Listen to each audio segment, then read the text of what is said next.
Hello and welcome to PsychSessions, conversations about teaching and stuff. I'm Garth Neufeld along with Eric Landrum, your podcast hosts. As the name implies, we center on conversations about teaching, but we often veer into other interesting topics, which is the and stuff. This is episode number 119, and it is a special one, folks, because I had the opportunity to do a full-length interview with my good friend and podcast partner, Dr. Eric Landrum from Boise State University in Boise, Idaho. Yes, we had a post-pandemic meeting, fully vaccinated. I got to jump on a plane, go to Boise for 24 hours, plan a little bit for PsychSessions, and then do a full-length interview with Eric. But before we get to that, PsychSessions is sponsored by Macmillan Learning Psychology. At Macmillan Learning Psychology, they know content matters. And that goes for the teaching support content they provide through the Macmillan Psychology community outside of their print and digital resources. There you can find David Meyer's captivating Psych Talk blog, a superb source of class topics on psychology in everyday life, as well as peer-to-peer exchanges among fellow teachers, ideas for talking about the latest research in class, and blog posts from Sue Franz, and other psychology topic ideas for the classroom. Macmillan Learning Psychology, where content matters because keeping current and relevant in the classroom matters. To find out more, please visit macmillanlearning.com/PsychSessions. That's macmillanlearning.com/PsychSessions. And hey, if you haven't had a chance to rate PsychSessions on iTunes, we invite you to go there and leave a rating. Give us a 5-star, as this will help people find us and will help PsychSessions get out to more teachers of psychology. Thanks. Now, before you hear this interview with Eric Landrum, please allow me just to share a couple of things. First of all, this is a long one. I know Eric felt a little bit uncomfortable with its length. I didn't. I was captivated the whole time. It's really cool to know somebody fairly well and then to learn just so much more about them. And I tried to ask questions that maybe got us more of an insider view of Eric Landrum. So for many of you, you've maybe seen him give a talk or read something that he's written, or you've listened to this podcast and you feel like you know him a little bit. I feel like we got to a different place in this interview, and I really enjoyed it. And you know what? I like the guy. I think he's okay. I actually really loved hearing who he is, what makes him tick, and stumbling upon some new things was really fun for me. So I think you're really going to like this, and therefore, I'm not going to say anything else. So thank you to Eric, and thank you for listening. Hey, buddy. So when I was here last in this office, we were about to run to the airport so I could fly back to Seattle. This is a couple years ago. It is indeed. And then you said, hey, before we take off to the airport, I want to interview you. And so you just dropped that. And I think you gave me an out. I think you said, if you don't want to, that's fine. And I said, no, let's do it. But my first question to you was, didn't we already do that? So Garth is, among other things, a really good sport. And so 2.5 years ago, as Garth said, I said, I'd like to interview you for the podcast. And way back in late November 2017, oh, what a night, we actually did what we call origin stories. And we kind of interviewed each other, and we kind of gave the back history of how we grew up and, you know, kind of the historical, the audio CV, if you will, you know, kind of where we came from, what we were doing. But I guess I wouldn't call that the traditional, what has evolved into the traditional PsychSessions interview. Yeah, well, we didn't know what it was at that point. No, because those were episodes 2 and episodes 3. And we didn't know each other very well at that point. That's exactly right. And so Garth was such a good sport because I popped this on him. I didn't give him any warning. This is a day of, hour of, minute of, and bless his heart. And those people who know us know what that means in this context. Bless his heart. He trusted me enough to go with it. And if you go back and listen to it, I asked him real questions. Maybe things slightly more personal than I would someone I don't know as well. Yeah. And things we definitely would not have asked each other in those early episodes. No. And now 2 years later, I would venture to say we know each other even better and even more intimately, if you will. And so folks, sit back, strap in, put your best earbuds in, put the kids to bed, feed the cat, and here we go. Yeah. Well, thanks for doing this because we knew this was coming. We said, I said to you afterwards, I said, I'm going to get you back, the next time we're in person, but we haven't been in person since then. Maybe we crossed paths at a conference or something, but that was. No, I think the last time I saw you in person was ACT 2019. Okay. In Denver, in the Curtis Hotel, I believe. And that was a very busy time. And that was Top Inc. That was Top Inc. Yeah. So anyway. Or maybe I saw you last at that would. I'm just trying to figure out why I didn't do the interview then. But. Well, and then I saw you that same year, in 2019, I saw you at APA, but that would have been in August. Yeah. In Chicago. Yeah. But then Top Inc. would have been in October. Where you received the Brewer Award. I did. Thank you for mentioning that. Yeah. I would have mentioned it 40 more times. Yeah. I'll get it out of the way here. No, I think do you want to see it? It's hanging in my office. Do you want to see it? Where is it? We'll look at it afterwards. Oh, okay. Yeah. You didn't. Your home office or here? No, it's here. It's in between those bookcases. That's really nice. It is really nice. They do a nice job. Gosh, I'm going to have to get me one of those. Yes, you shall. And the citation that's written on it was written by Regan. Oh, I did know that. Yeah. And I remember it was read out as well at the award ceremony. Yeah, every Brewer Award recipient, the abstract that appears in American Psychologist, you get to ask someone to write it for you. You don't write it yourself. So, yeah. Thank God. So I asked him to write it for me, and he did. So he was the chief nominator. Yeah. For that. And how many people have to be involved in that process? There are 10 nomination letters in addition to his chief nomination letter, if you will. Yeah. Yeah, that's a lot. It's arduous to ask 10 people to do that. I mean, that's a big ask. I can't believe there are 10 people out there who you didn't offend at some point. Okay, so all right, so it's good to set the tone early. It really is good to know where you're going, to get your GPS, to get your feet set as it is.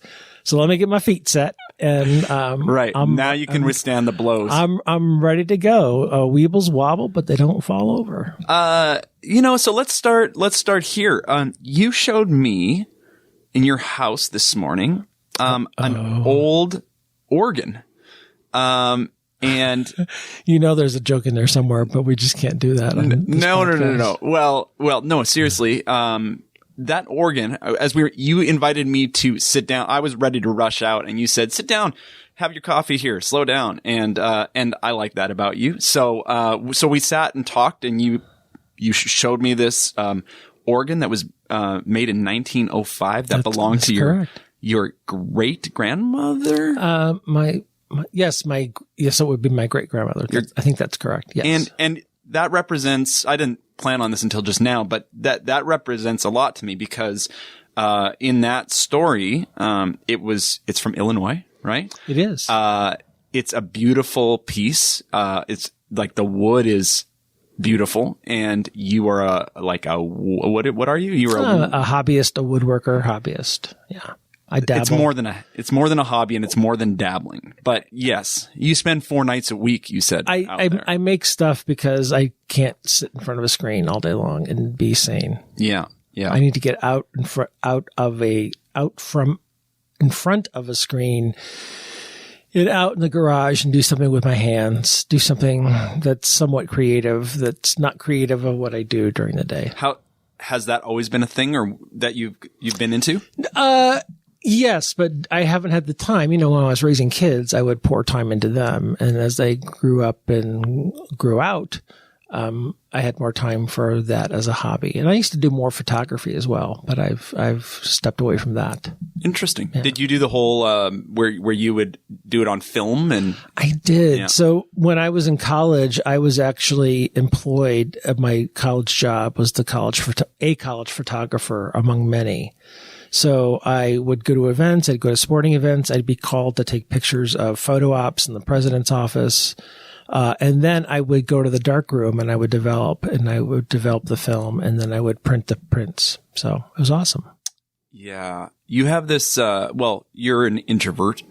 So I am. So you in a dark room or you in a wood shop by yourself is probably like really good time for you. It's thinking time. It's also kind of, it's a different kind of problem solving. It's, as academics, we're problem solving. As a department chair, I'm answering students' questions. A faculty member comes with a difficult situation, whether in their personal life or professional life, that they need some help with, and I'm happy to help. That's my job, and they're my colleagues and my friends, and I want to help them.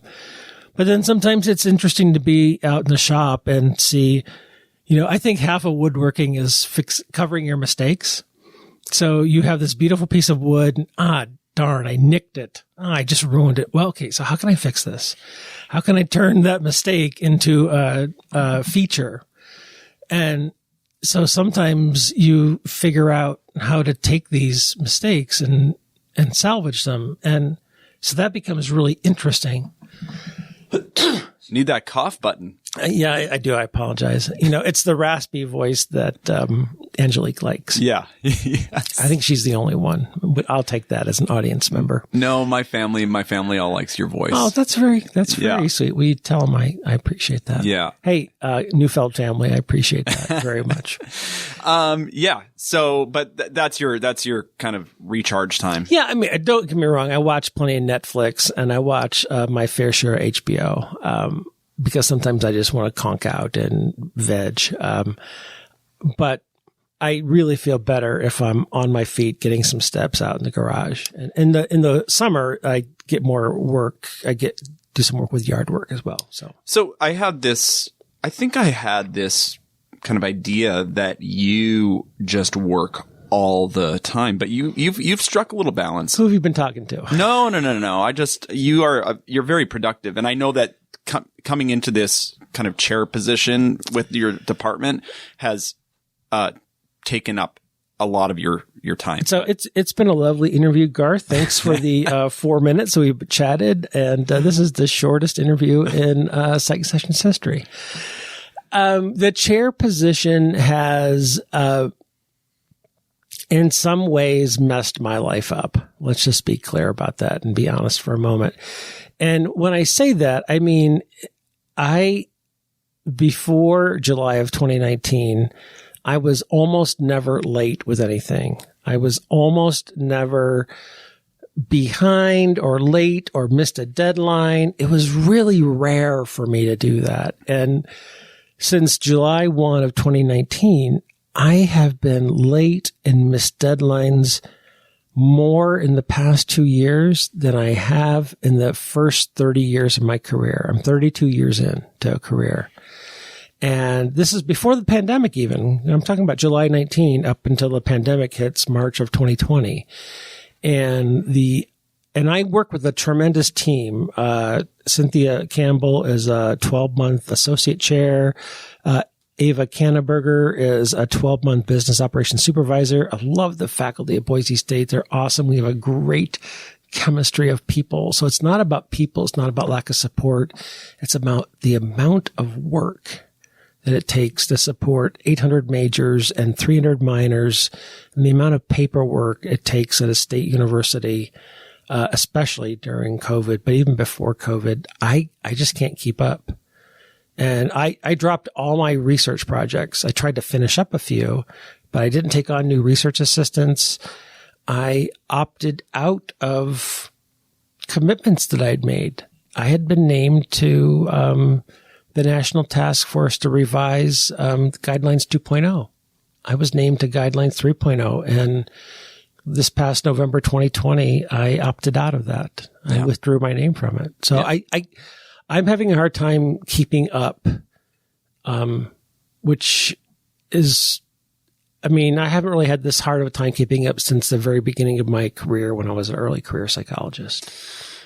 Are you good at letting yourself off the hook?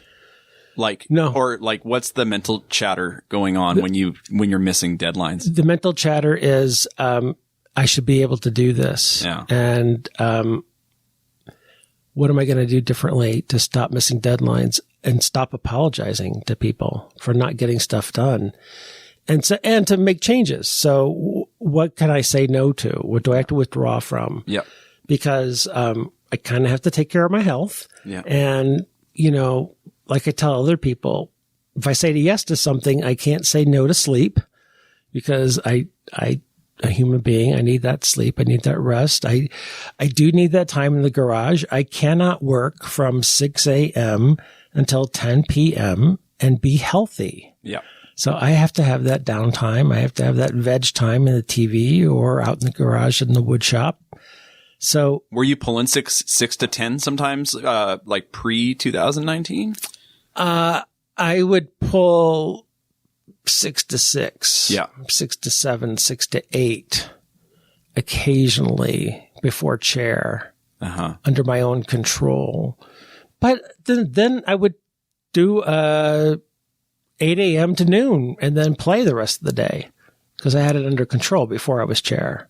Right. Or I would take an entire Saturday and never check email. Yeah. Right. So how, my visit here, how behind is this putting you for your chair duties? Because I'm here for just over 24 hours. The nice thing about the summer is that we're now 2 weeks past or almost 2 weeks past the spring semester. And so I was already behind. So you're putting me in some ways, let's see, you got here about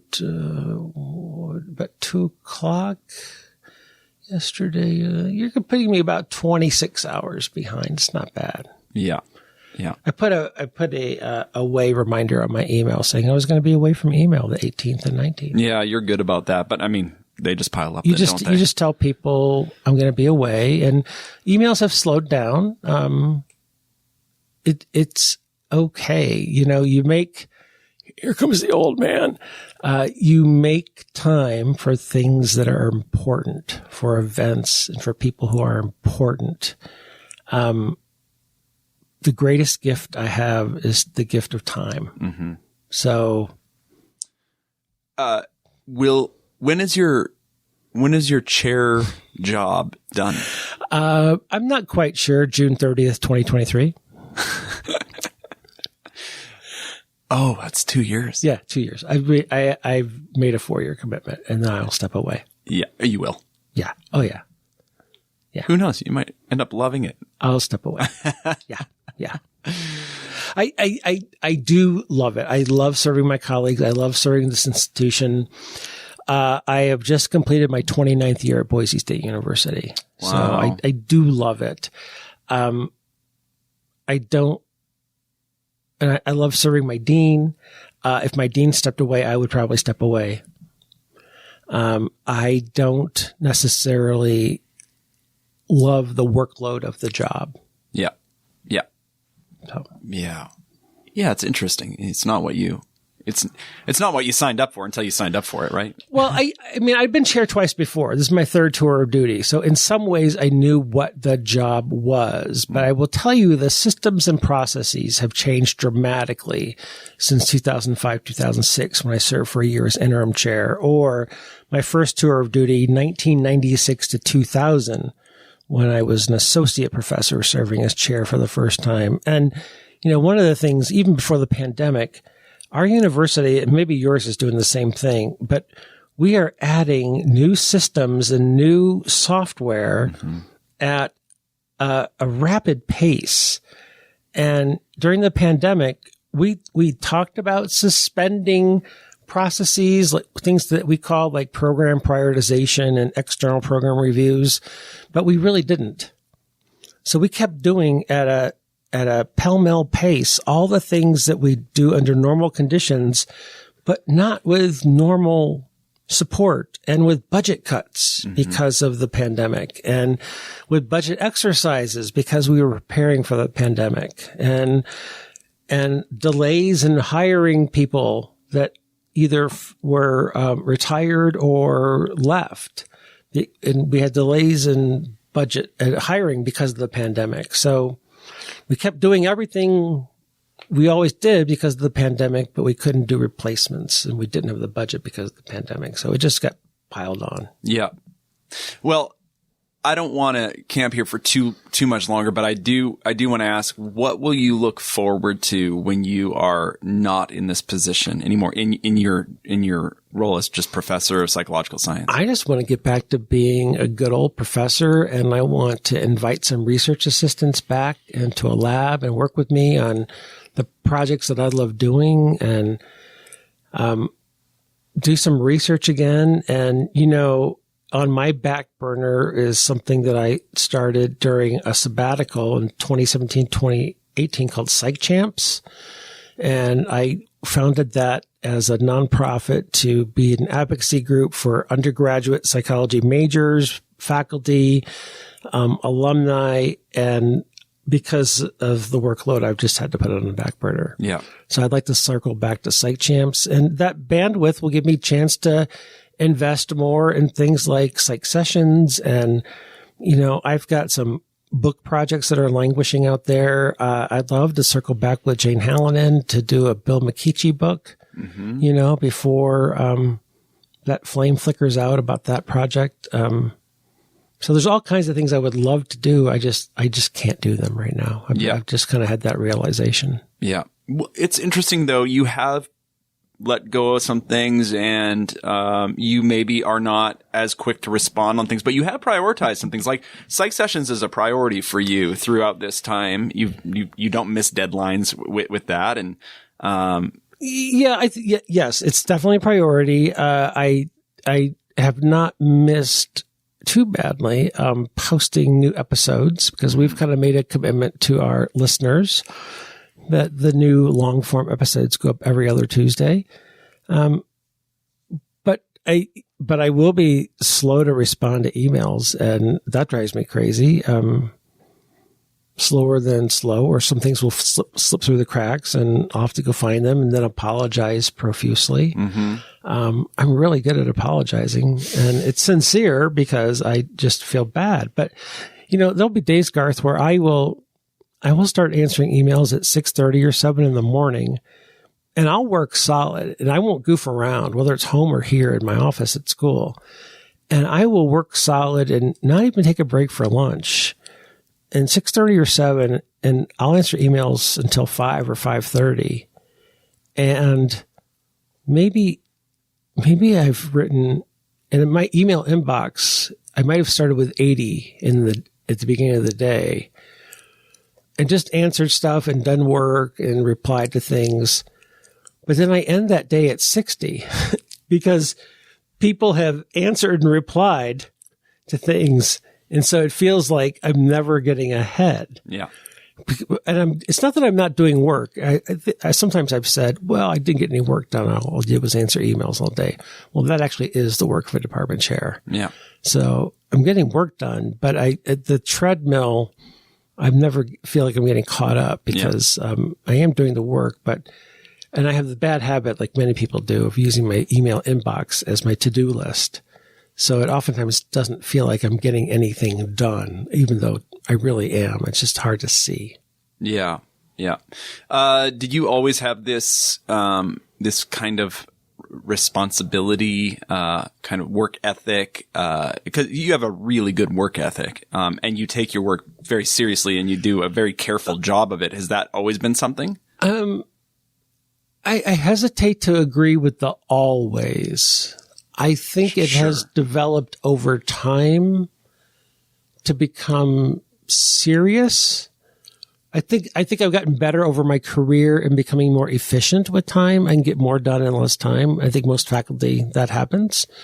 And thank God it does, because if I was still doing things the way I was doing them 30 years ago, it would take me forever to grade a paper or take me forever to write a test. And I probably said this back on episode 2 or episode 3.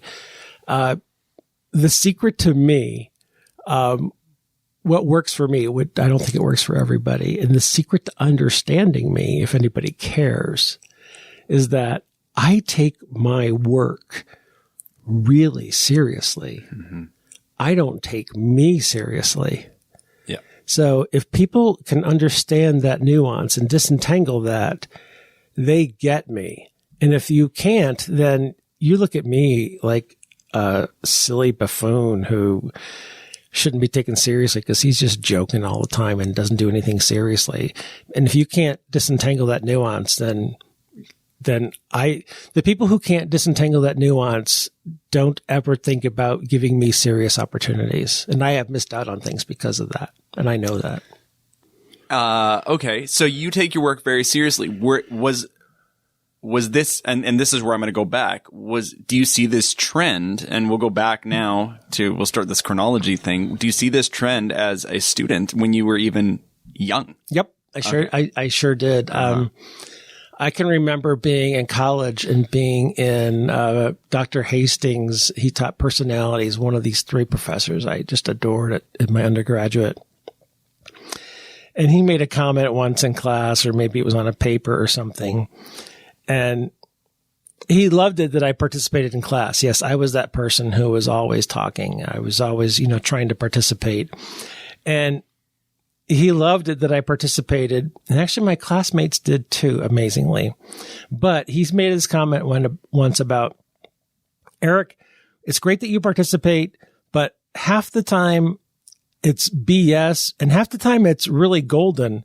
But at least you're talking. At least you're speaking up. So half the time I was making a buffoon of myself, but the other half of the time I was making cogent comments about the subject matter. But no one else was ever talking in the class. So at least a student was speaking up for him, which he appreciated. So it was a combination of being taken seriously, but sometimes handicapping myself. Yeah, and I bet you if we trace that back, elementary school, you're still that student. You liked school. You were inquisitive. I did like school, but I have seen in the last year old report cards of mine that I have in archives that say things like, Eric is a very inquisitive and curious student, but sometimes he needs to listen more. Or, they didn't give letter grades back then, but it was like outstanding, satisfactory, needs help, NH. And they'll do like reading skills, printing skills, writing skills, listening skills. And I think for the first 3 grades, first, second, and third, when I got the listening skills, it was always needs help. So I think I was always yammering and putting on a show and trying to be the class clown. Mm-hmm. I was a pretty good student, but I didn't listen very well, clearly. Now, you were youngest, right, in your family? Yeah, the youngest of 4. Youngest of 4. Okay. With big age gaps. Right. Yes. Okay. So, and you grew up in Illinois? Yeah, I grew up in northern Illinois, halfway between Milwaukee and Chicago. All right. What was it like growing up there? What are your fond memories from? Oh my gosh. I have very idyllic memories of it. I was the kid who, there were 4 channels, right, on TV. There was no cable. It was CBS, NBC, ABC, and PBS, right? There were 4 channels. My father had a remote control. It was me. He said, Eric, get up and change the TV. My dad had a wireless remote control. It was me, and volume control. In the summer, I would get up in the morning, get dressed, go out, have some breakfast, go out, get on my bike and ride my bike around the neighborhood, come home for lunch, get up, go back out, ride my bike, come home for dinner, go back out, ride my bike, be with my friends, do stuff out outside or, ride my bike down to the grade school or high school. I was outside all the time. Yeah. How did parenting change for your parents? Because how much age difference was there between me and my parents? No, between all of your siblings. My oldest brother was 19 years older than I was. Yeah. And then my brother 14 years older than me. And then my sister Janet is 8.5 years older than me. Yeah. So you grew up sort of as just an only child. Pretty much grew up with my sister in the house for the first, she was 18. I was 10 and a half. She was 18. Yeah. I was 9.5. She went off to college. So from then on, I was an only child. Have you put together, did your parents parent differently because there was so much space? I might have said this before or in different contexts with different people I've interviewed, but there were at least 3, maybe 4 different sets of parents for the 4 kids. My oldest brothers, Ray and George, might have had the same parents, but Ray and George, the oldest 2, my sister Janet and I, we definitely had 3 different sets of parents with those age gaps. Yeah. And, I had it easier compared to my older siblings. My parents had more money when I was a child. When they were 38 and 39, my sister's going to get on me because she knows I don't do this math very well. And my parents were, I believe, 19 when they had my brother George. So that means they had to be close to 38 when they had me. Yeah. So imagine parents at 19 versus parents at 38. Wow. What that difference would mean. Yeah. For you, I assume it meant you were on your bike all the time. Tons of freedom. Tons of freedom. And my father for 26 years was in the Navy. So he was gone 6 months of the year. But by the time I came along, he was retired from the Navy, but had a job. So he was gone 9 to 5. And oftentimes his job required travel out of state, sometimes out of country. So he'd leave for O'Hare on Monday morning and get back from O'Hare Friday night or Saturday. So in some ways, my mom raised me. So, and sometimes she had a job. So I was a latchkey kid, but I didn't care. I just did my own thing. What's it like to grow up in a military kind of home? By the time I came along, my dad retired in 69. I was born in 63, so I was only 6 years old. So I had the benefits of a military background, meaning access to a Navy base, military hospital, and all that. But I wasn't really the military brat that got bounced around from base to base. Yeah, I think I was thinking more along the lines of were there a lot of rules in the house? You know what I'm saying? I have this. I do now. Yeah, okay. In my head, I have this idea of what it might be like, but I think it's probably just a stereotype. It wasn't a stereotype in our home. And so my father was pretty strict. He expected respect for himself and his wife, and they deserved it. And when a young man or woman, for that matter, mouthed off to a mother or father, they heard about it. And I did respect and love my parents, but at times if I was mouthy, I got smacked. I came from a generation that got spanked. I don't know if spanking is a really good idea. Actually, the data tell us that it's not. So we know that now. I don't think it did me much good either. I don't think it did much for behavior change. That's for sure. It gave me a couple of stories to tell, but that's about it. But, my father was in the Navy. He was very loyal to the Navy, and I'm very grateful for what passed through to me as a dependent. But, I never had hair that touched my shoulders ever in my life. I had buzz cuts, as a kid. I had the nickname Flea growing up. What? Yeah. I played baseball, and one of the coaches, gave me the nickname Flea because it was kind of a buzz cut, kind of like what I have now, maybe a little bit longer. And it was just, I don't know why, maybe fleas were buzzing around my head or something, or on a baseball field. So that was an early nickname. Yeah. So, the Navy was a big part of our lives, and really I was a huge beneficiary of it. That's for sure. Yeah. Wow. But very, very strict. And, Yeah. What did I know that two of your siblings are no longer with us, No, right? just one. So my oldest brother, George, and thank you for asking, just passed away March 9th, 2021. And he was 19 years older than I was. Okay. So I believe, if I'm getting this right, he was born in 1944. Okay. So just after my parents, I believe 11 months after my parents were married. Okay. Yeah. Did all the siblings have this, this thing that you have, curiosity, interest, take your work very seriously. Did they have that as well? I believe they did. It got manifested in different ways, probably in different times in their life. They didn't get manifested the way I did it. And there are different education levels as well, but also different achievement levels in their careers as well. But all very curious, all learned, all continued to learn at different times and phases in their lives. And in some ways, I am the most of I have achieved the least in my career compared to them and their careers. And so it's really fun to think about that and watch.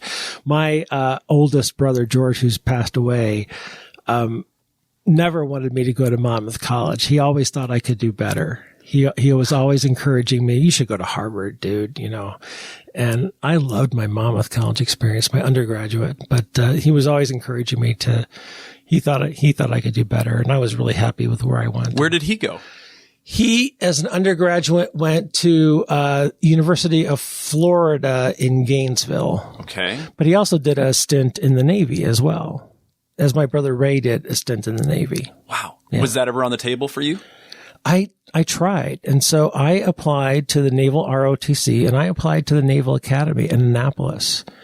And getting into the Naval Academy in Annapolis is really difficult because only 2 people are admitted each year per state. And it has to come from your state legislators, your senators, I believe. And so I had applied academically and I was in the process and I was doing okay. I don't know if I would have been admitted, but I had to have a physical and I had the physical and I had a problem. Technically, I guess I still have it with my knee. And so I had the physical at the naval base, naval hospital, and I had this problem with my knee. I can't remember, the tendon grew faster than the bone or something like that. Anyway, that disqualified me. I actually have the letter somewhere. Again, looking through old stuff the other day. And so, I would have gone into the Navy if I could have. I would have followed in my family's footsteps. Mm-hmm. Yep. So that was at what, 18? Yeah. Coming out of high school, I applied to ROTC and ROTC, Naval ROTC and the Naval Academy. So as a Canadian, you'll have to forgive my lack of knowledge about this, but, sure. But there you would do a degree, yeah? Yes. I think you do a degree kind of like in military science kind of thing. Okay. And then you would be commissioned as an officer in the Navy. And I think, I don't know the exact details. I think you would have made a minimum, a minimum like a 7-year commitment, to the Navy. And then with the possibility of re-upping for certain amounts of term. And then I think you make a commitment at some point, whether you're going to go career, which is like a 20-year, 22, 25-year commitment. And again, I don't know those exact details. Okay. So, remind me of your sister's name again in St. Louis? It's Janet. Janet, right? Yeah. Okay. So, Janet and Ray, where did they go to college? Yeah. So Janet, went to Southern Illinois University, Carbondale, and right after high school, and she earns a degree in photography. And then eventually goes back a little bit later and earns a master's degree in accounting and becomes a CPA, certified public accountant. And Ray actually never goes to college, takes a couple classes here or there, but works his way up into management into a nuclear power plant because he had been on a nuclear submarine in the Navy.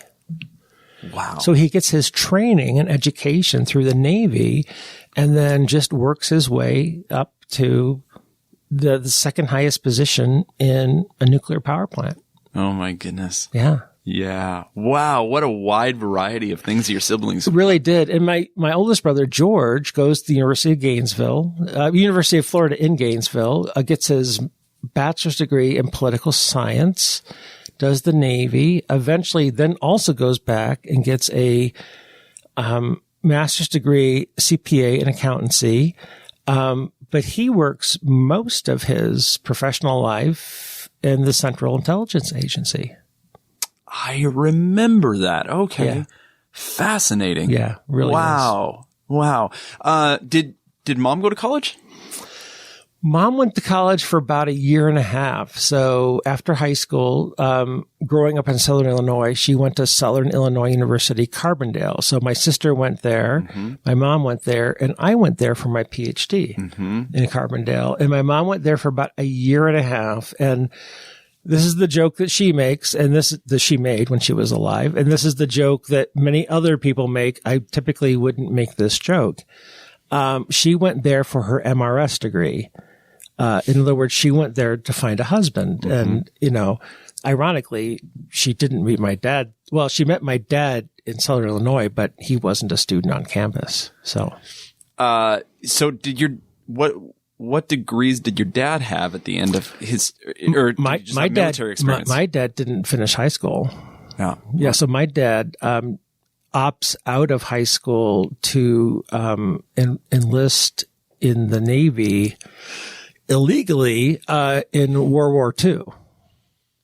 World War II breaks out, and he is not legally old enough at the time.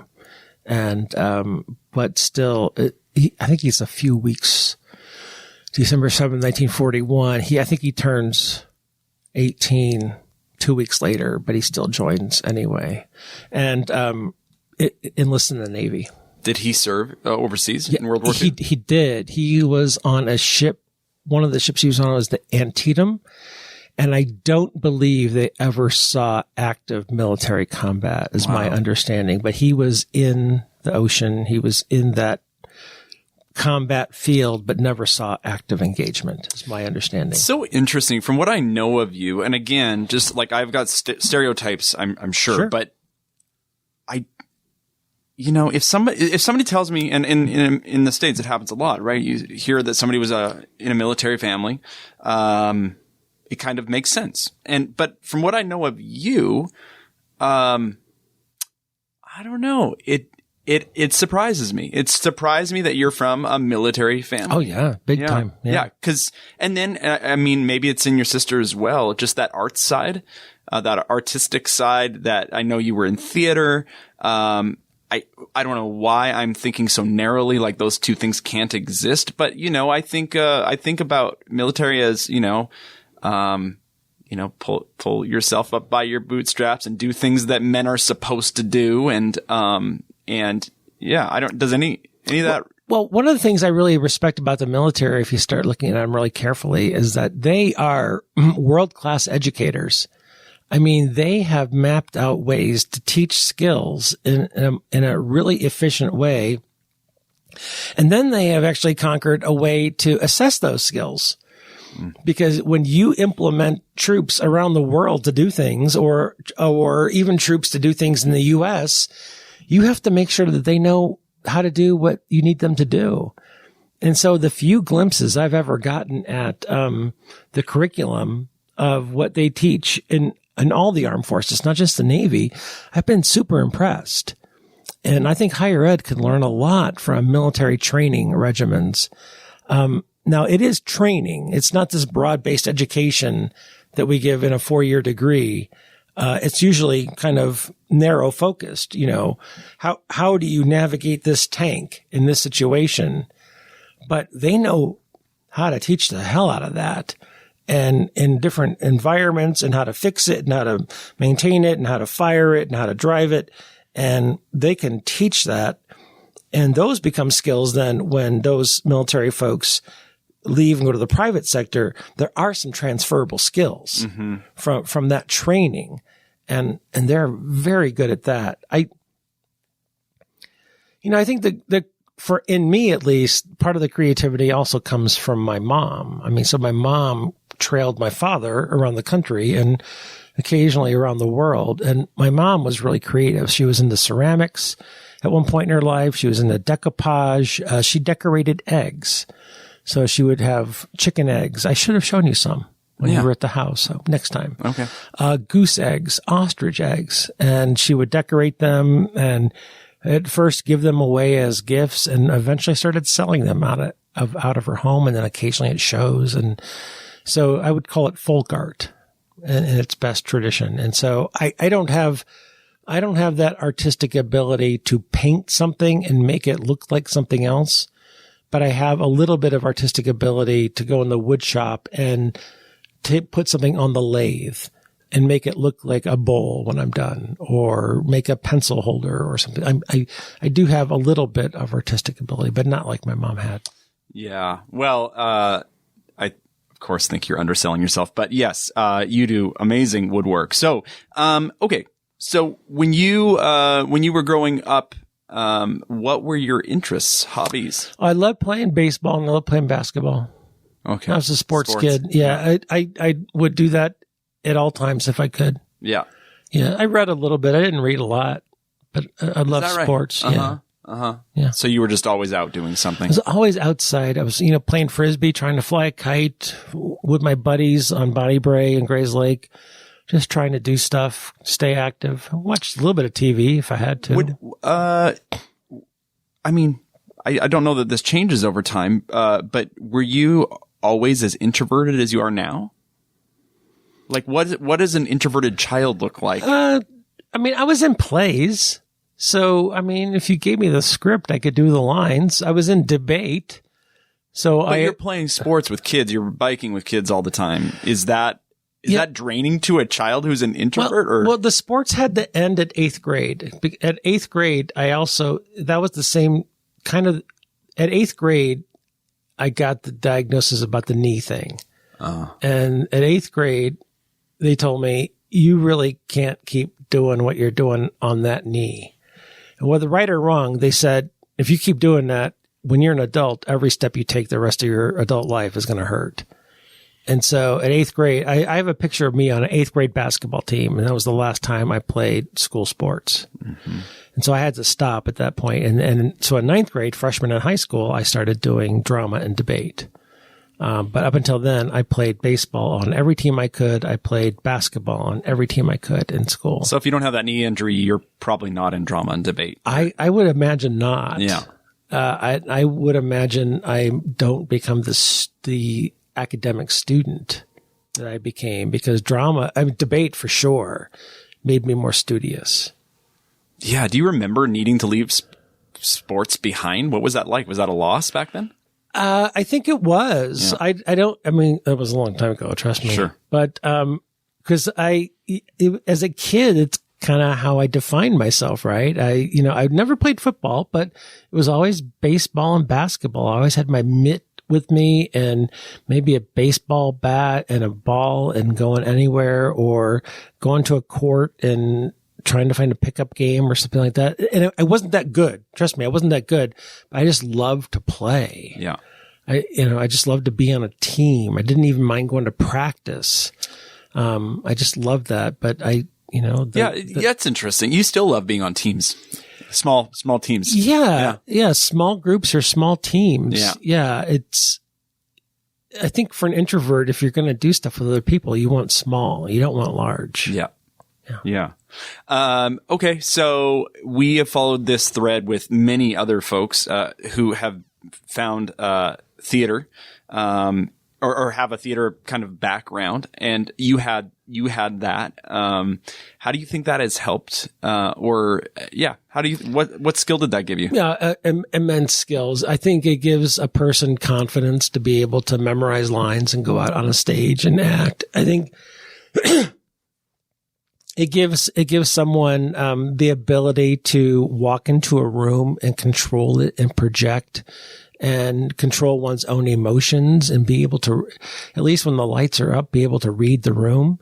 And so when I became a lecturer in large lecture halls, in some ways, because I had been in theater and I could read that room to a small extent as a high school and college student, I if I saw something developing in a corner of my lecture hall, I could control it to some extent. I could keep an eye on it. I could walk over there. I could hover. I could say, is there something I can help you with? I had command presence, if you will. Mm-hmm. I also had the benefit of being a white male, so there's some privilege there. So let me acknowledge that in terms of a lecture hall. So it gave me, as a college student, I remember taking a class called the vocal instrument. So how you control your voice and, how with volume and pitch and breathing and all of that. And, so there's an instrument there that you have, to be able to use at your own will and have some control over. It's just a confidence. I mean, when I started interviewing for jobs and they said, well, you're going to have to lecture in front of 120. How you feel about that? It's not a problem. Yeah. I've been in front of 120 people before in a small high school auditorium in a play. We did 3 nights. We did that about, 12 times a year sometimes.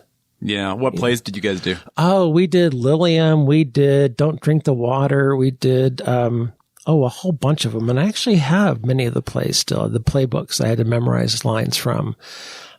In college, I never started a play. I was never a lead. In high school, I was the lead quite often, but in college, the talent was just so good. I was never a lead. Debate, is something that, we never had a debate team, at my high school. And so, I only know what I've seen. I don't know, movies, I guess, or maybe talk to students about their experiences. So I guess my interest is, I think I'll keep here. We'll go with the skills theme. What skills does a student learn in debate? That's a great question. And for me, it was an amazing skill builder because you learned how to think critically, because you learned how, no matter what side you were on in the topic of that year, or no matter what case, you had to think about it from every perspective, and you had to have evidence available, not on a computer, but on 4x6 note cards that you were hauling around in sliding drawers. And so you had to understand something inside and out, because 1 hour you might be arguing for the proposition, and the next hour you might be arguing against the proposition.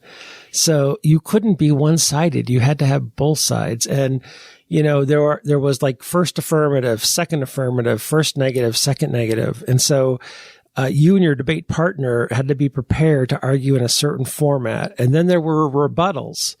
So you would give a speech, and then you would be an 8-minute speech. You had to be ready for a 3-minute rebuttal where you could be asked about anything you could be on the topic, and you didn't know what questions you were going to get. So you really had to be good on your feet and not know what's coming. And you had to take notes on a flow chart. Again, no laptops at that point in time. And so you're taking notes, and then you're also thinking about, what you're going to ask, and you're flow charting this debate on these big sheets of paper. And it was just an awesome experience in thinking fast, thinking critically, thinking through a logical topic. And if I argue this, I can't argue that in the next 10 minutes from now, because it wouldn't be logical. I'm going to get caught in a logic trap. So I got to think ahead about what I'm going to argue, because they'll come back with this. Am I going to be able to come back with that so that we can win the round? Wow. It was awesome and amazing. And I had at my high school, Grays Lake Community High School, we had 2 amazing debate coaches, Clarence Williams and Karen Byers, and they were just awesome. And there was a team of people, and I had a partner, Karen Hegberg, for 4 years, which was really unusual. In our last year, we qualified to go to Harvard. So I actually got to go to the Harvard campus as a senior in high school. And, in a 6-round debate tournament, we lost all 6 rounds. We lost every round that we debated. We were 2 kids from Grays Lake, Illinois, but it was an experience of a lifetime. Do you remember any of those topics? No, not at all. What kind of topic? It would be like resolved. The death penalty in America should be abolished. resolved that what is this word you're saying? Resolved. That would be like the beginning of the resolution that would be under debate for that year. There'd be a national resolution for all high school debate. Oh, there's like an organized. This is not just like you and your little community. There's a whole organization. There was a whole national organization of a high school debate organization with rules, and judges had to be trained, and there was a ballot, and you got speaker points, and so you had speaker averages, and each team had, you would go to a tournament and you might be 5-1 or 6-0 or 3-3, and and then if you did so well, you would keep debating that day and go into the semifinals and the finals. And at the very end of the day, maybe even at night, there'd be a tournament presentation. You could win a trophy. Did it feel like the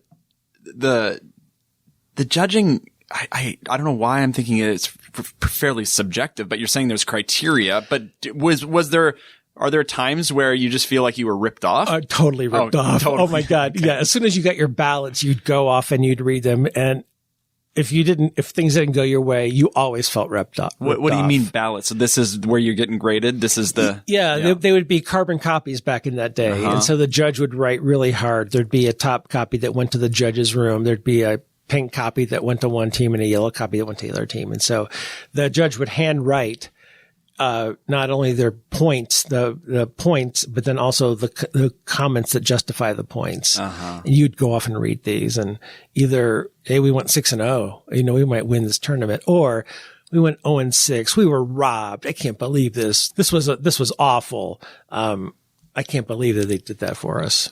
Did you continue on that at college? No, at Monmouth, you could have done debate, but it was not really organized. They did have some speaker type events, and I thought about them, but I wasn't serious about them. Huh. What are we missing about elementary and high school that, kind of stick out to you as important, kind of key things? We've covered a lot of it. It's just amazing teachers, really dedicated,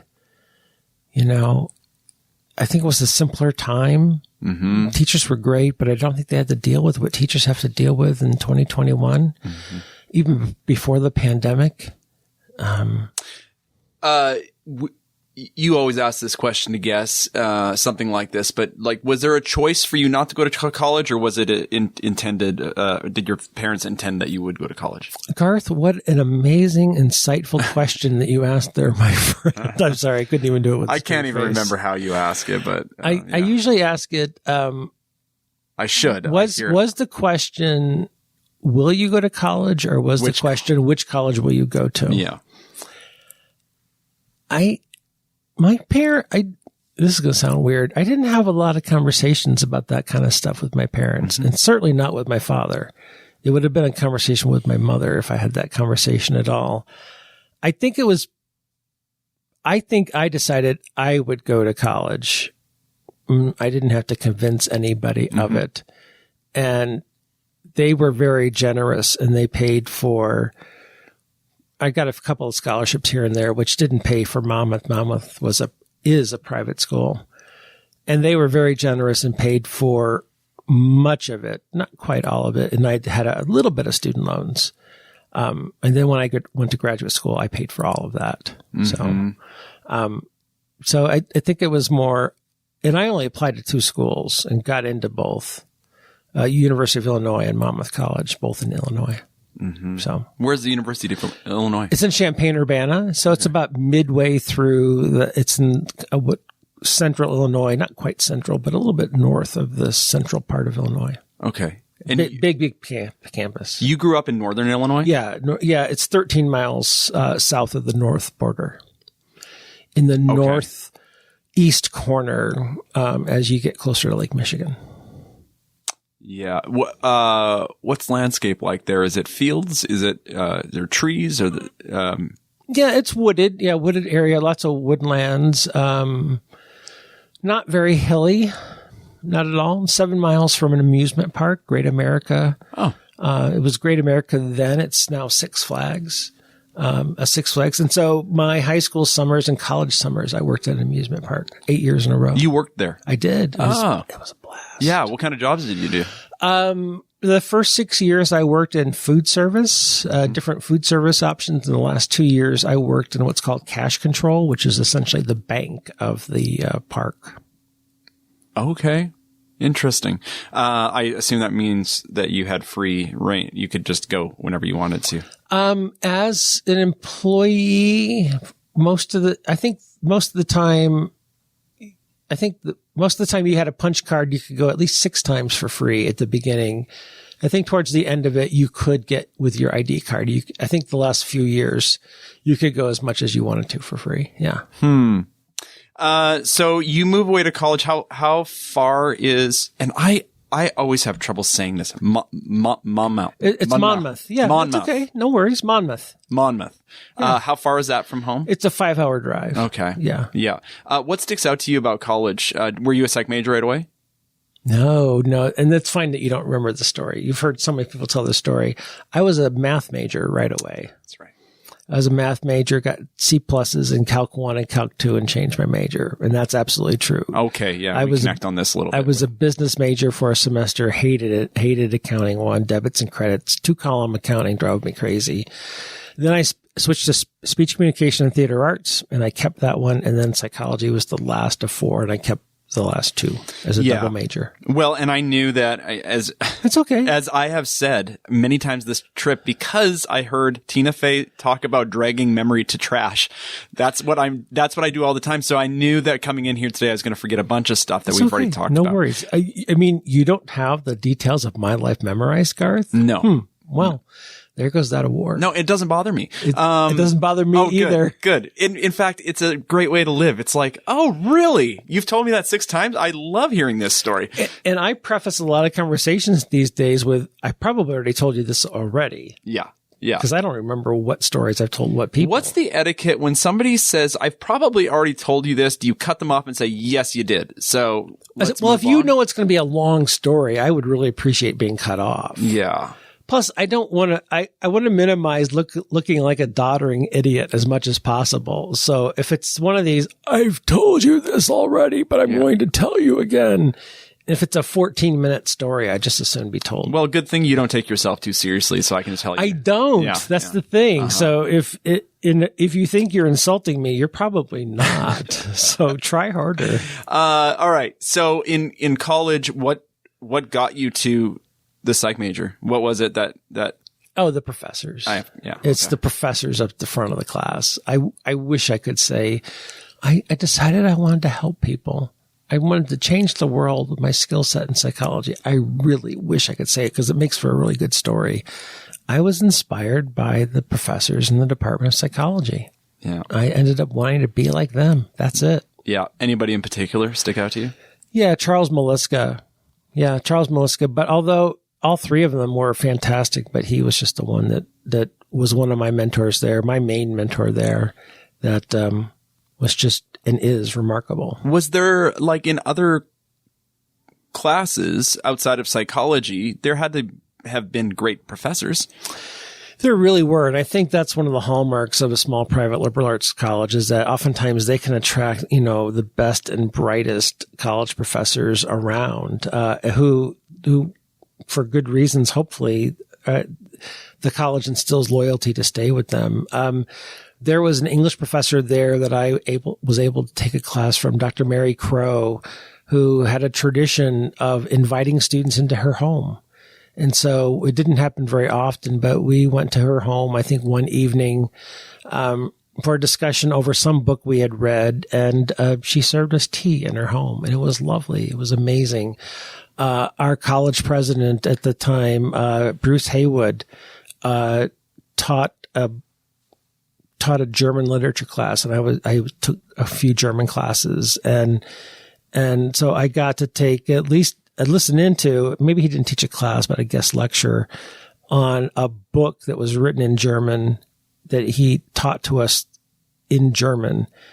And I get to take a class from the college president or listen to some classes from the college president. So, I mean, it was just a really remarkable school. It was really small at the time. I went 640 students total in the entire college. Whoa. So we knew one another. So let me say it this way, very politely. When something happened the night before, by lunchtime the next day, pretty much the whole campus knew about it.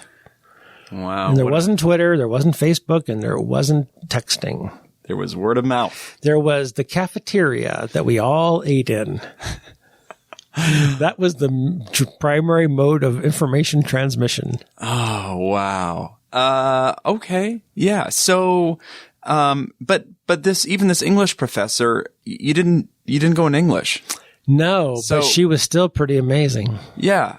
But you said, and I'm not arguing with you, but you said it was really about the professors, but it also must have been the discipline as well, right?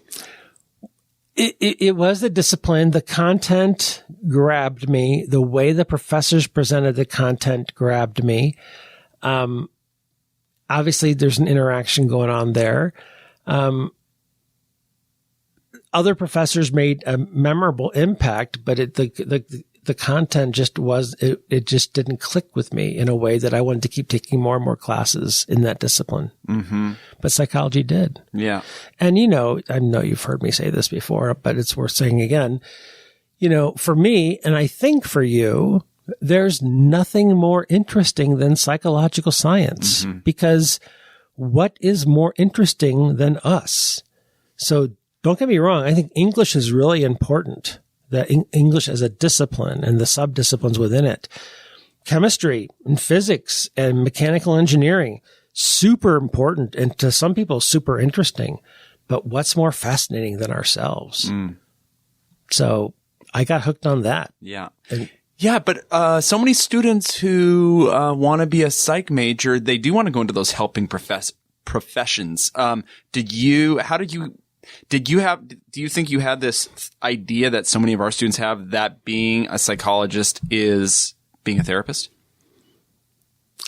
I don't think I thought that much. Yeah. I'm sorry. Yeah. I wish I could say I was thoughtful and I had it all planned out. I don't think I thought that much. You were in the moment. These were the courses you liked, the professors you liked. These were really cool people talking about really cool concepts. And I'm just going to take these classes. And I was 18, 19 years old, and I wasn't thinking that deeply about what came next. Yeah.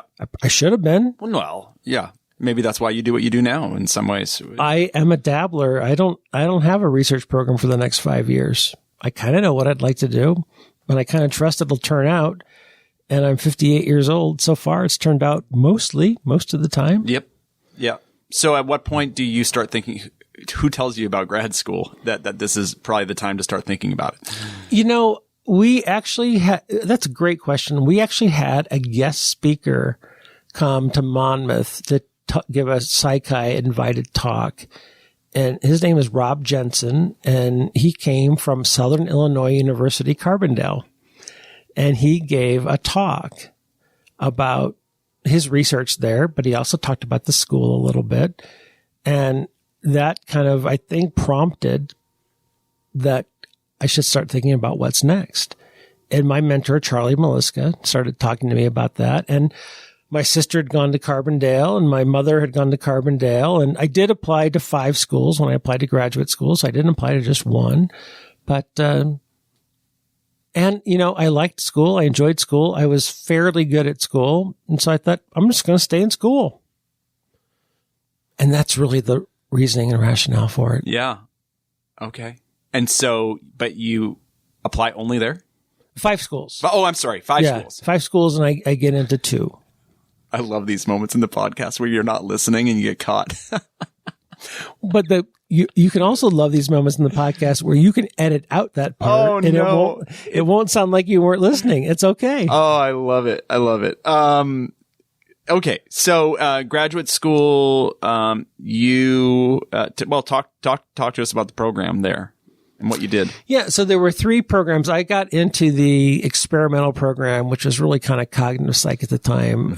There was also a PhD clinical, PhD counseling, which was impressive, both APA accredited. And then there's the experimental. And I worked with a man named Robert Radke, who just passed away about a year and a half ago. I wish I could have seen him. I needed to see him and thank him before he passed away. And I went there in August of 1985 and graduated with my PhD in August of 1989.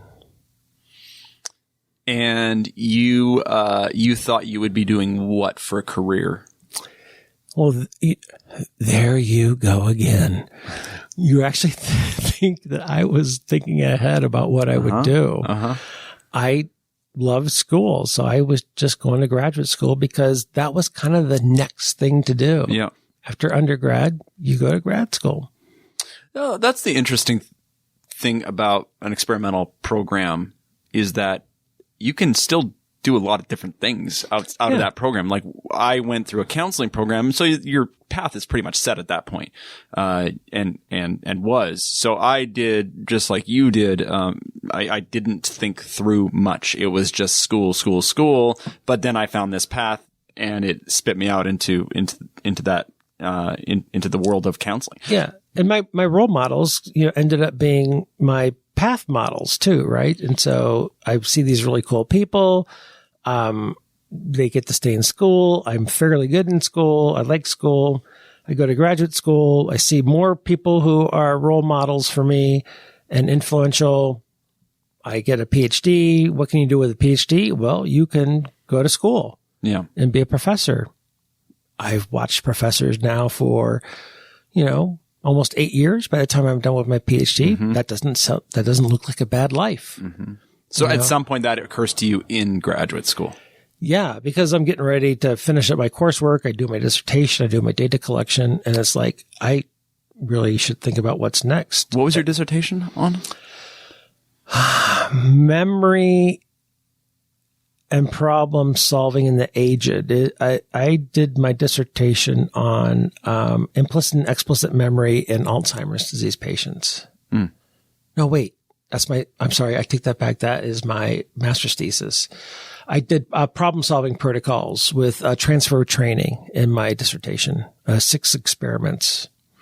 And so I looked at how learning in one situation may or may not transfer to near and far transfer in other similar or different situations. That sounds that's so exciting. I know. Well, actually, it's pretty interesting, and that research is still going on in learning science. It is indeed. Okay, so at some point you decide that maybe the professor thing is the way to go. Now, what were you researching when you were like? What kind of experiences did you have with your professors in graduate school? Was it all memory related? Yeah, I was training to be a cognitive psychologist, and so I was doing implicit and explicit memory with Bob Brackey. That was his thing, and he had been publishing in that area. He had a student who ended up becoming a pretty famous professor, Larry Jacoby, who went to, I want to say, McGill University, and who is very learned and very famous in that field. And a couple other of his grad students became really well known in cognitive psych. And so I was training in their footsteps, kind of in his lab. Yeah. You apply for jobs after that? Yeah. Postdoc or? I could have stayed an extra year. In some ways I should have stayed an extra year, but I did not. I did not apply for postdocs. And so right out as I'm finishing my PhD, oh my gosh, I don't know how many jobs I must have applied for. 20, 30, 40, 50 maybe. I'd have to go back. Maybe I have those records somewhere. I don't know.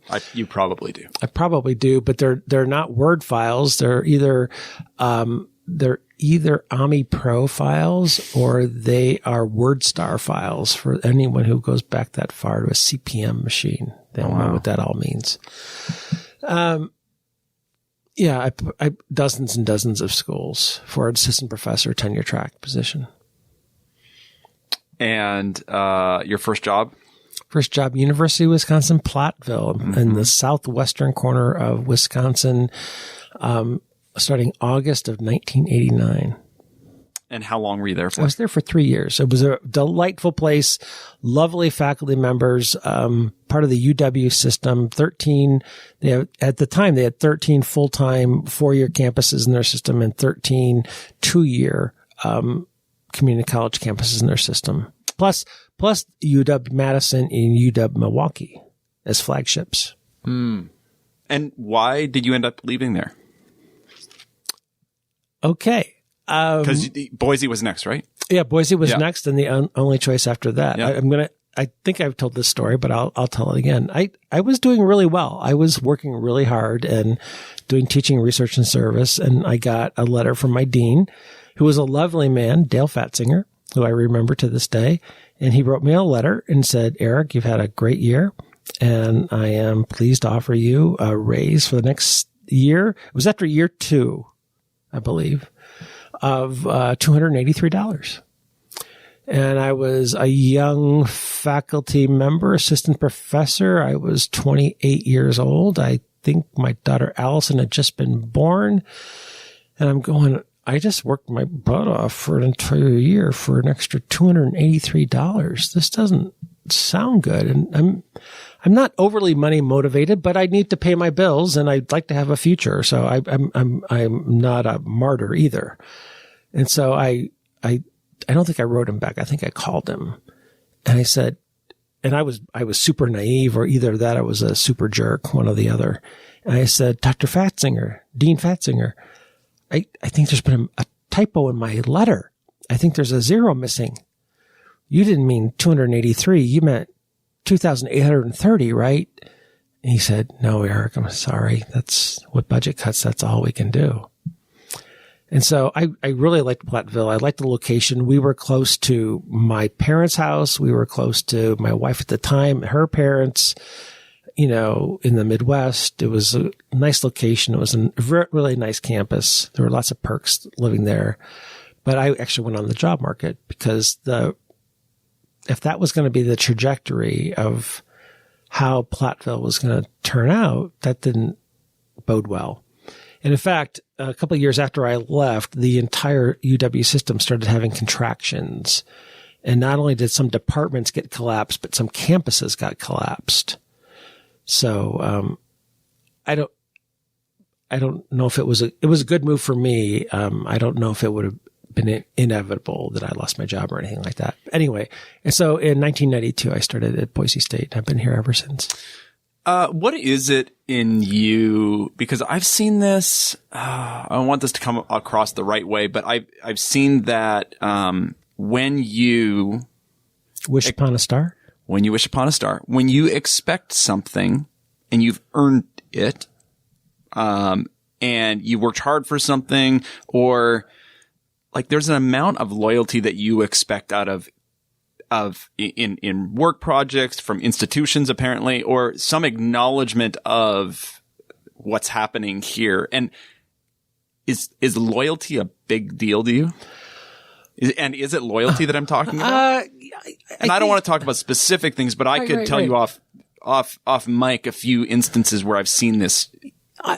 I think I know what you're talking about. I'm not so sure it's loyalty. I think maybe it's fairness. Yep.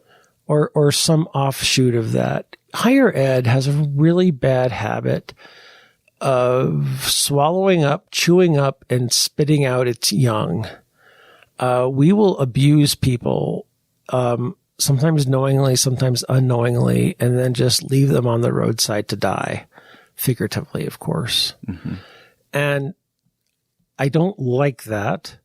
And now that I'm a senior faculty member, I didn't like it when it was happening to me. I'm a senior faculty member now, so I try to prevent it as much as possible. So that fairness issue. So for example, I try to not ask faculty members to do things for free. Yeah. Unless that's what they want to do. So I'll give you an example. We want to have a retreat in our department this summer, really to talk about some big teaching issues. We need a chunk of time. We can't just do it in a 1-hour faculty meeting. And so we're going to try to have like an 8-hour retreat. And, retreat is like usually the worst word used ever in these things, right? Because there's never a treat and there's no so there's no treat, right? But so one of the things one of our faculty members said is that, hey, Eric, you kind of talk about this all the time. We shouldn't be asking people to do stuff for free, right? We're all off contract in July when you and the leadership team are planning this. And you go, you know what? You're right. Mm-hmm. And so we went off and we're going to fine. For the people who want to participate, we're going to pay them $500 a day for that day to come and share their expertise and share their time. It's not mandatory, but it's time to put the money where the mouth is. And so, if they are willing to come back to campus off contract for that day, we'll add $500 to their paycheck that 2-week period. Yeah. But that, campuses have money, universities have money, organizations have money. If they want to find it and they want to make it a priority, they can almost always are able to do that. Yeah. So that, I guess, to get back to your original question, I sometimes, maybe he did do his best. I don't think he was lying to me, Dean Fatzinger. I just kind of got a glimpse at the writing on the wall, and if that was going to be the financial situation of that institution, and I was going to be working for raises that are less than 1% of my base salary. I mean, I got hired there at $28,000. Yeah. And if I'm going to be getting right at 1% or so for the next 30 years, that doesn't sound good. No. A 1% raise for 30 years? Yeah. You're not going to raise a family. But to move, I mean, you're close to parents. You have a kid. You have some amount of security just being there. Sure. I mean, this lit a fire too for you. Like the Eric I know, I'm thinking this Eric said, "Screw this," and that is some of the energy that was behind finding this job. Well, yeah, maybe not screw this, but what's my real value? Yeah. And will someone else out there value me? Yeah. And if they don't, I will turn around and say, "Thank you, Dean Fatzinger. May I have another one?" Yeah. Yeah. Yep. But if someone else will find value in what I can do, then let's take that out for a spin. Mm-hmm. And I believe, and I don't know if everybody else believes, as a tenure track assistant professor, you only have so many moves in you. You can't keep starting over and over again. And I do think if you bounce too many times, people will start to think, well, if we hire you, are you just going to bounce? Mm-hmm.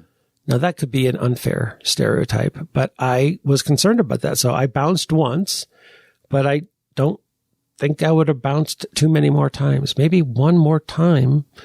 But then you got to start asking, if someone's bounced if they've been hired into 3 assistant professor tenure track positions, and they've bounced 3 times in 4 years, they might seem great, but why in the world won't you stay at a place? And they could have some really good reasons, but you got to interview them long enough to listen. Yeah.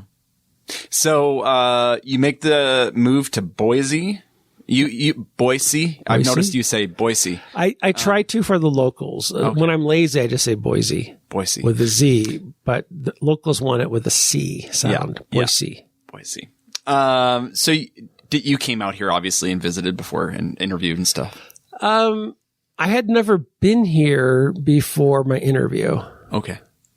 Yeah. All right. Move the family over here. Take the job. Move the family over here. It's obviously a better situation financially than what you were. It was. Yeah. Absolutely. Yeah. And 28 years. 29 years. 29 years. Yeah. As we speak. I have no idea where we are on time right now. So, but yeah. We can stop whenever you want. Well, no. I'm just, what are the kind of the standouts? Cause there's no way we can cover 3 decades of your time here, but what stands out to you about being a professor at Boise State? Boise State has always been accepting of my scholarship. So as long as I was working with students and publishing in peer-reviewed scholarly journals, they didn't care about the topic. So I didn't have to be publishing in American Psychologist or Journal of Experimental Psychology, Learning, Memory, and Cognition, like my cognitive psych colleagues could. I made my career publishing and teaching of psychology, which is a peer-review scholarly index journal, which by and large has a rejection rate annually of about 75%, which is pretty damn competitive. So Boise State and my department didn't care the topics that I studied, I was a dilettante. If you were to look at my CV, I usually don't go about 3 publications deep in any one topic. I spoke recently to you about my colleague Charles Hans, who his entire career went deep into polygraph, which I think is awesome and amazing. I've never gone deep in my career, 20 publications into anything. He did. Yeah. So I had the flexibility and the freedom for me to avoid boredom of studying one thing my entire career. Mm-hmm. I got to study 20 things or 30 things and dabble. And when I published 2 or 3 things or wrote a book chapter or occasionally wrote a book, then I just went on to something else because I got bored with it or I got done with it. And Boise State valued that. They didn't put me in a penalty box for that. Some schools will. Yeah. So that stands out. Is that about Boise State, or is it about the administrators at the time or the department at the time? I think it's about the department through time.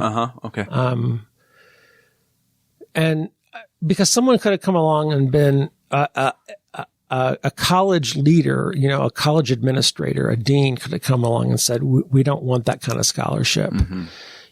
We're struggling with, I think we've always accepted the Boyer model of scholarship, but now we are struggling to do better to define it. I think for psychological science, we've always accepted the Boyer model of scholarship. So it doesn't have to always be discovery. It can be application. It can be teaching. But I think our colleagues in physics, in chemistry, in world languages, in English are now struggling to define it for themselves. I mean, we've had SOTL in our wheelhouse for 20 years. I don't think geosciences has in a really strong, recognizable form. Trust me, there have been geoscience educators studying it for 20 years, but they haven't been in the mainstream like I think in our discipline they have. So, while you were here doing SOTL, you were on the front end of SOTL research. I'm not so sure I would say that. But the SOTL research that I was doing in my career was not looked down upon amongst my colleagues. Mm-hmm. They could recognize, oh, that journal has a 75% rejection rate. Oh, that's valued. Oh, he can cite an H index. He can cite an impact factor for that journal. There are metrics. People are reading that. People are citing him. Do you remember the first article to get accepted in TOP? Yeah, it was called Teaching History and Systems of Psychology, Some Ideas. Really? And it was published under Charles L. Brewer in his editorialship. Unreal. I don't think I have any of his rejection letters. And I'm pretty sure I don't have any of his marked up manuscripts. I wish I did. Yeah. But they would just come back all bloody. Oh my God. All the people that we've talked to on PsychSessions have said, I learned so much from his reviews. Yeah. I did too. Yeah. And I'm going to be honest here. I learned a lot from Randy Smith's reviews too. I only had like 2 or 3 manuscripts reviewed by Charles, but I had 12 or 15 or 20 manuscripts reviewed by Randy. And Randy was and is a patient reviewer. Mm. I'm indebted to Randy. He improved my writing greatly. So you were at Boise when you first started getting published in TOP? Yeah, 1992. Yeah, absolutely. Yeah, I think I might have submitted some things while I was packing up Platteville, but. And how did you get connected with that journal? How were you made aware of it? Or was it STP division, APA division? Probably going to MPA. Oh, okay. And meeting Jane, and there used to be an organization, Council of Teachers of Undergraduate Psychology, CTUP, and they used to be the ones who were at the regionals way more than STP. STP was the tiny little thing that had maybe 1 or 2 representatives, and CTUP was the regional powerhouse at the 6 regionals. You're saying CTUP, like STUP. Oh, CTUP. Yeah, Council of Teachers of Undergraduate Psychology. Oh, CTUP would have programming at SEPA and SWAPA and EPA. What happened to that? It went away, and actually, whatever resources it had got folded into STP at one point. But it was its own thing.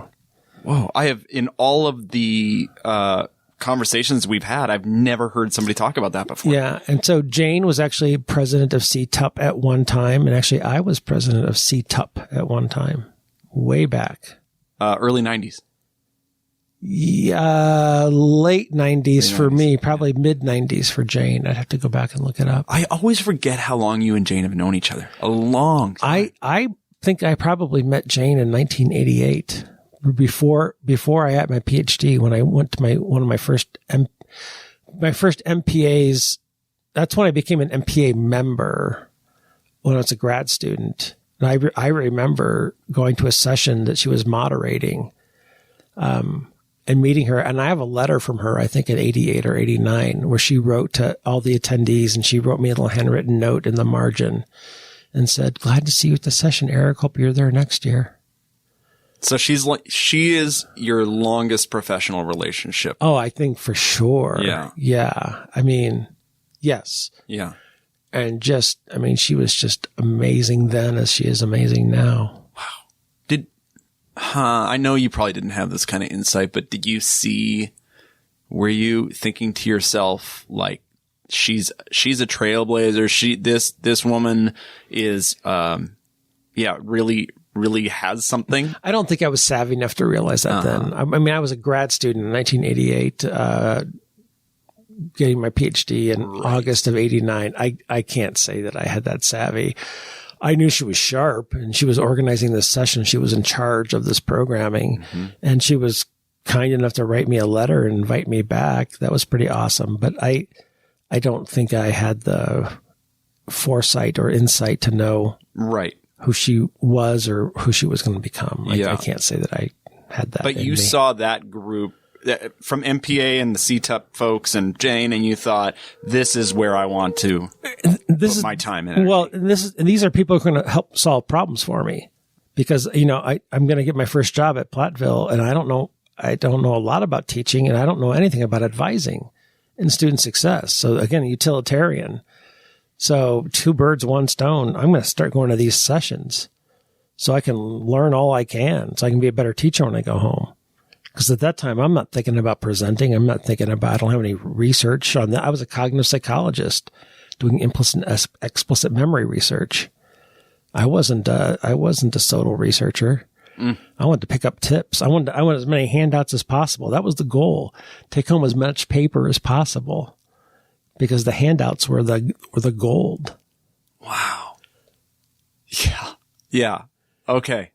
That's really, really interesting. So you, at what point did you, so that was about survival, in some ways, learning that stuff so that you could be better at your job. Yeah. I know people can't fathom this about me, and I know I've told you this before, but those first few years of teaching, I was 30 minutes ahead of my students. Yeah. I was writing lectures a half hour before I was giving them. I was grading papers a half hour before I promised them back to my students. Yeah.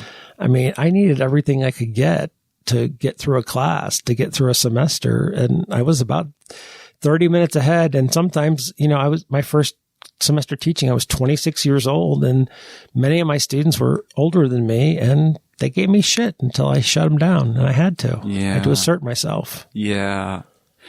It's so interesting to hear the beginning of that story, because it ends with the Brewer Award. I mean, it's well, I hope over. it doesn't end with the Brewer Award. No, but it does. If it does, something I don't know. No, but you hear what I'm saying. I mean, yes. there's no better award for a teacher of psychology than the Brewer Award. But I think, I think the moral is we kind of all put our pants on the same way. Yeah. And I started the same way everybody else does. I started with doubts and imposter phenomenon, and barely ahead of my students, and barely older than some of them, and not older than many of them. And I was treading water and struggling and failing. And I think I've told you the story before. When I was lecturing in general psych in grad school, I'd come home and tell my wife at the time, I wish I could refund their money. I did such a lousy job today teaching.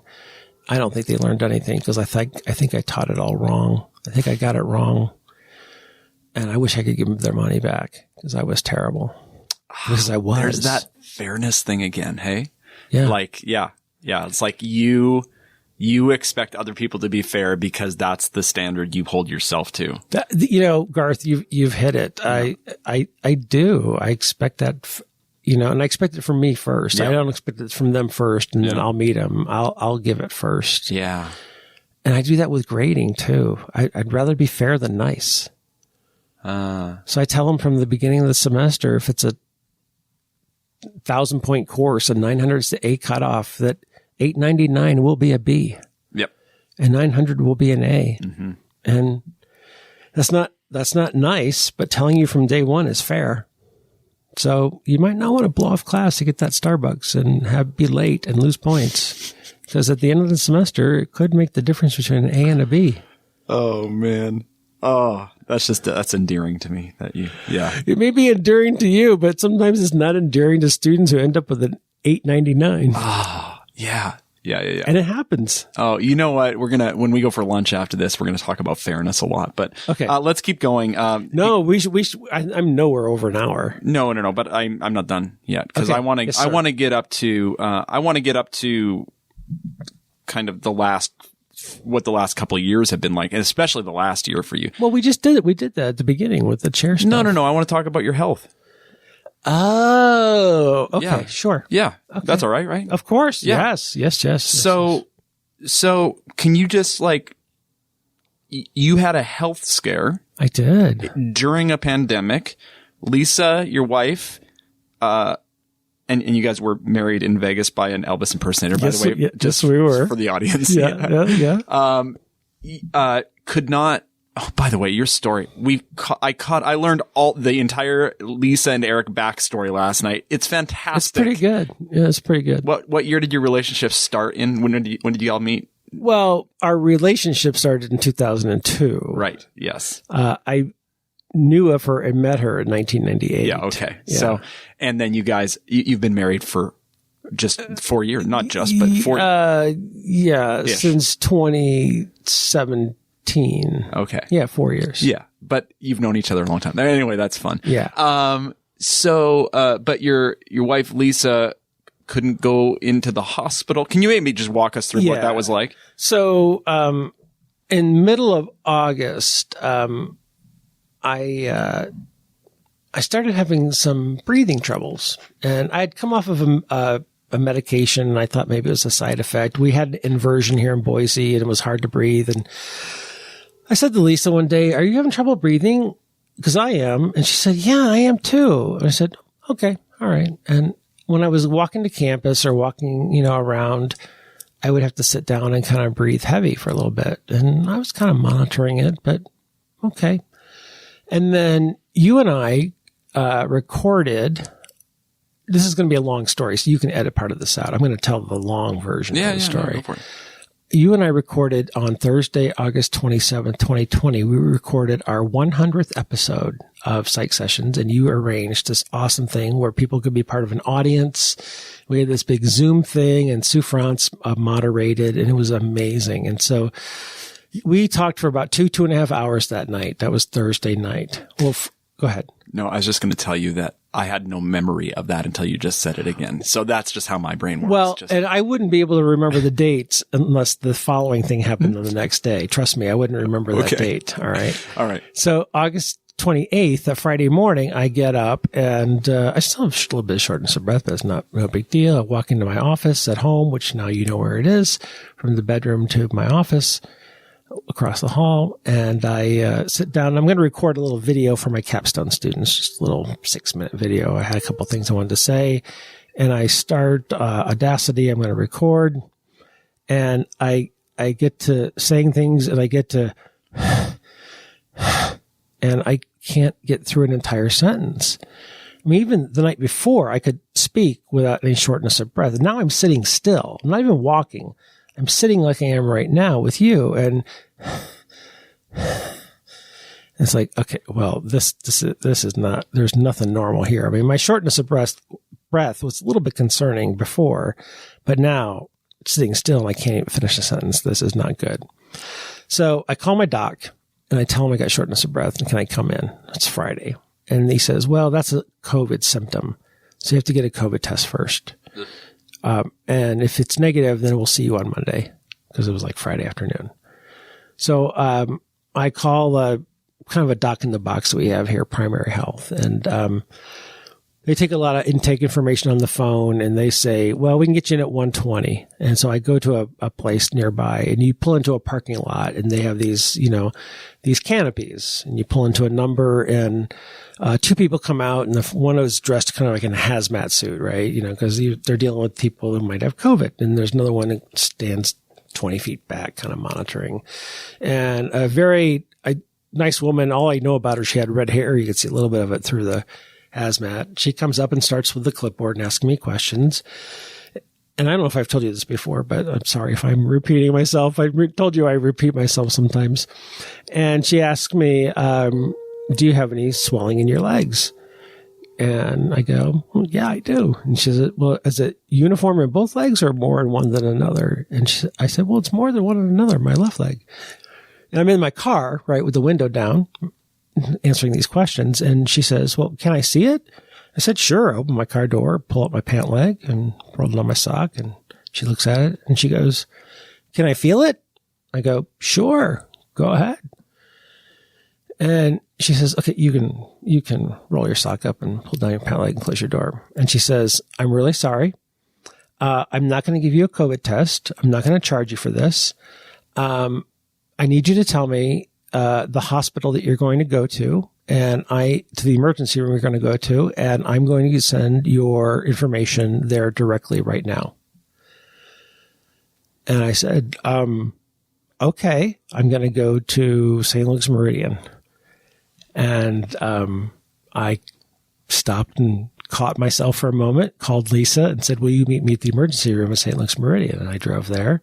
She met me in the parking lot. And did this angel of a woman say anything else? Like what she thought was going on? She was just concerned. No, she must have had the diagnostic training to know that something was happening. If she knew something was happening, she did not let on. But she knew, I think, from the sequence of questions she asked and her experience, that this was beyond a COVID test situation. Okay, because it turns out she nailed it. She nailed it more. And I keep thinking I should go back and thank her or something. And I feel a little bit awkward. Can I speak with the red-haired woman? But maybe I should do that anyway and just get over my awkwardness. Yeah. Okay. So keep going with it. Yeah. And so Lisa meets me at the emergency room and meets me at the parking lot. And Lisa, I had told her on the Wednesday prior, I'm feeling a little shortness of breath. But she'd never seen me with shortness of breath. I'd always been sitting in my chair in my office. And so now we're walking from the emergency room parking lot to the front door of the emergency room. And now it's bad. I mean, just regular walking. I am huffing and puffing and I almost can't make it. So I get in the emergency room door and the attendants who are there would normally say, go ahead and take a seat. And they stop and they see me.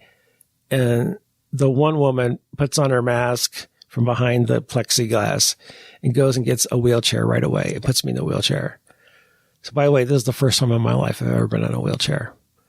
And wheels me up to the admission. I answer 4 questions, show them my insurance card, and I get wheeled back to the emergency room and say goodbye to Lisa for 3 days because she can't, as you alluded to, she can't be in the hospital during COVID. And so, long story shorter, long story longer, 2 nights in ICU, a 3rd night in regular hospital room, saddle submassive pulmonary embolism. What does that mean?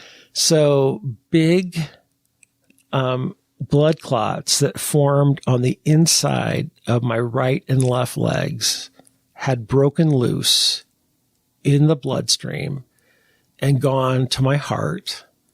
My heart worked overtime to pump that blood. Can't remember the left ventricle. I can't remember which one, but the heart pumped those blood clots from the blood into my lungs. And it was that clotting in my lungs that caused the shortness of breath. And in the hospital, they were able to do a ultrasound of the inside of my legs. And I still had a huge clot in my left leg from about my ankle to about halfway up my thigh. The tech could see it on an ultrasound. There's 3 buckets it's not a pillar model, but there's 3 buckets of pulmonary embolism patients. One group has a pulmonary embolism and they never know it and they live a fine life. It never rises to the point of feeling or experiencing symptoms. Another group has a pulmonary embolism and they never know it because they die on the spot.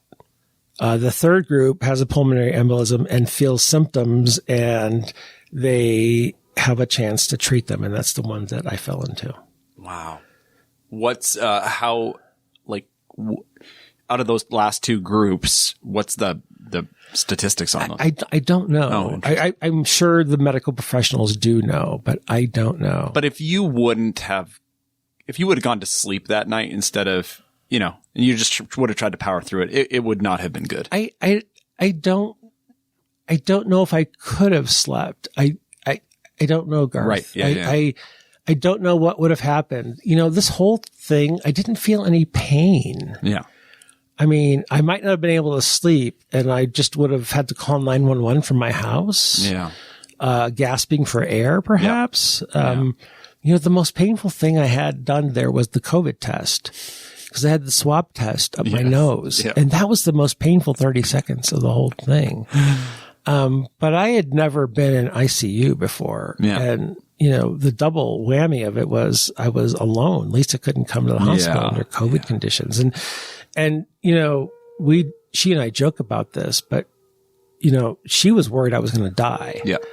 I at no time thought I was going to die because no one warned me about that. No one said, "Hey, Eric, this is a terminally grave condition you're in."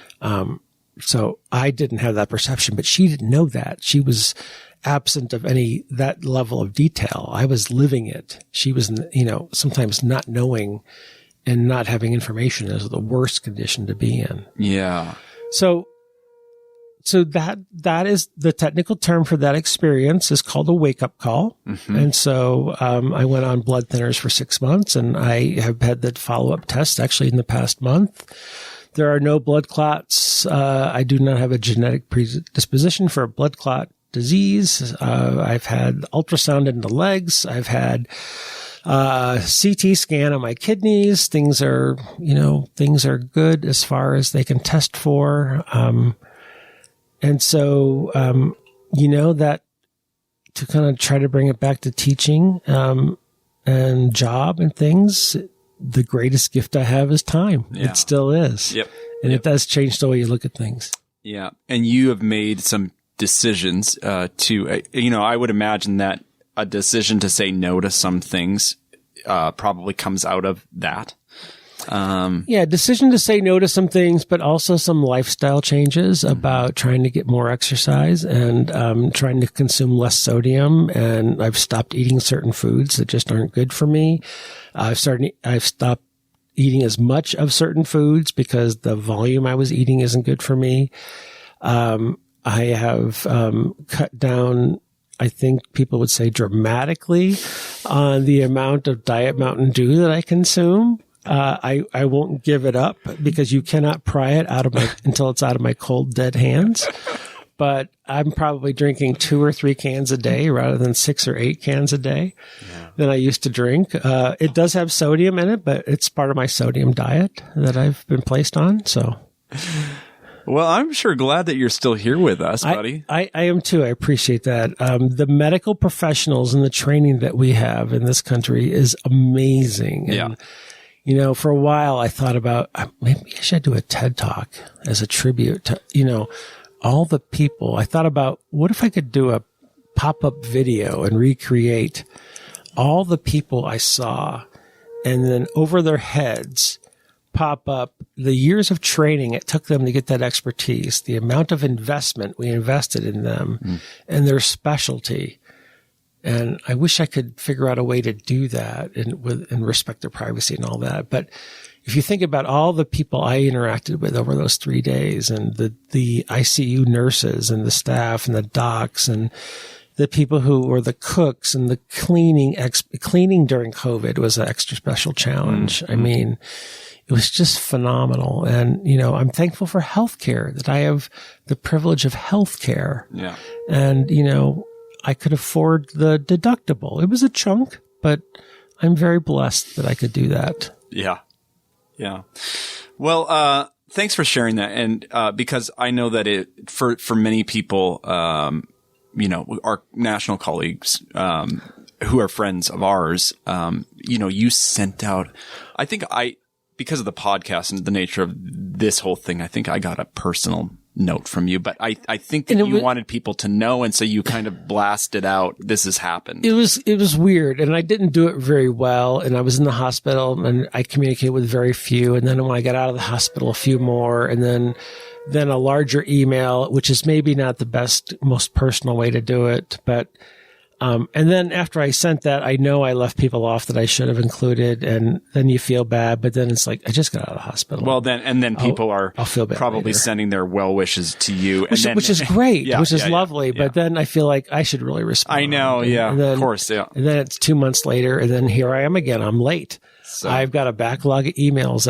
Of really nice things that people said that I should have responded to sooner. Well, let's let Eric off the hook, folks. If you did get one of those messages, if he didn't get back to you, don't be offended. Well, okay? I do. I love everybody who sent kind words, and people are going to hear this for the first time, and just listen to your body, and if something doesn't seem right, that it's probably not right, and if it isn't, hopefully you have health care and leverage that, and don't tell yourself, just rub some dirt on it. Don't ignore it. If you have healthcare, leverage your benefits for yourself or your loved ones. Eric, thanks for doing this. I mean, you didn't really have a choice, but I appreciate you doing it anyway. I did have a choice. And, whenever you have a choice, choose PsychSessions, your preferred podcast provider of the PsychSessions network. This comes from PsychSessions World Headquarters. Thanks, buddy. Thanks.